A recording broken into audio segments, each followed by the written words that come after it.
guys, welcome back to Chrissy's Vibes, where we talk about everything life. Now, thank you so much for subscribing. If you've not subscribed, do not forget to subscribe, like, share, and comment. All right? Now, today's topic, we're going to talk about the DV lottery. Now, I know a lot of you have applied. Some of you won. Congrats. Some did not. Now, don't get disappointed. There is always the next time to try. Congrats to the ones who have won and gone through. We know the next step is that you're preparing yourself to go for an interview.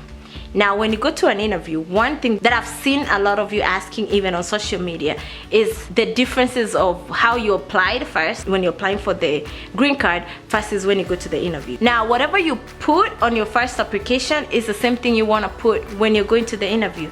So if, for example, you said you did not have kids when you're applying, then on the second one, unfortunately, you have to say you don't have kids. If you put you have kids and you did not put you had kids, they're definitely going to deny you. So make sure it's matching. What you put at the beginning is also what you're putting when you go to the interview. I wish you guys all the best. Karibuni, welcome. If you're going to States, welcome. Canada or whatever you're going, welcome.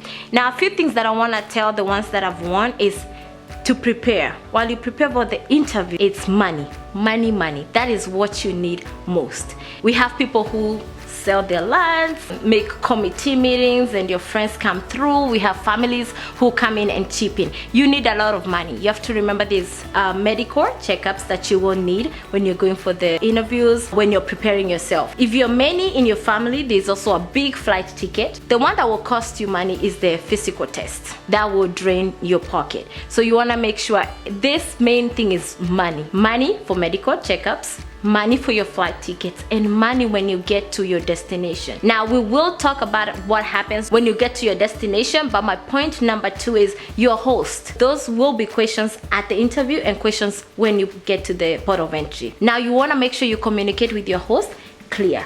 You want to know your host address, your host phone numbers, even know who lives with your host. Write them down. I know we have phones, I know we have technology, but write on a paper as well. Just because the phones can turn off, you can be transiting to your state and your phone, something happened, it did not charge or whatever happens to the phone. So write down on a notebook, carry that notebook. And also find 2 friends or 2 people that live with your host and write their phone numbers down. And that will come in handy because once you get here, let's say something happened, you cannot get in contact with your host, then you can call your other 2 people. Now, in this part, also money, because once you get here, you want to talk to your host. Do they expect you to pay anything when they host you? Do they want you to help in rent? Do they want you to help in bills? So communicate with your host clear. Tell your host what you're expecting from them and ask them what they're expecting from you. We've had cases where people do come and then maybe you came to the airport, the host did not pick up the phone, and so you're stranded at the airport. If you have money, it's easy. You can access a taxi, you can access an Uber, and book yourself in a hotel while you pick yourself together. That's the most frustrating part, that people come to state and say, oh, my host did this and this and this, and they don't like states. It's not that bad, but your host is your everything. Communicate. My other point is, when you're done and you've paid your flight tickets, also make sure you charge your phone, carry your phone. Now, there's a few incidents that I've seen also on social media where people came and maybe somehow you got lost at the airport, or I don't know really what happens, but somehow you just did not get to where you were going for whatever reason.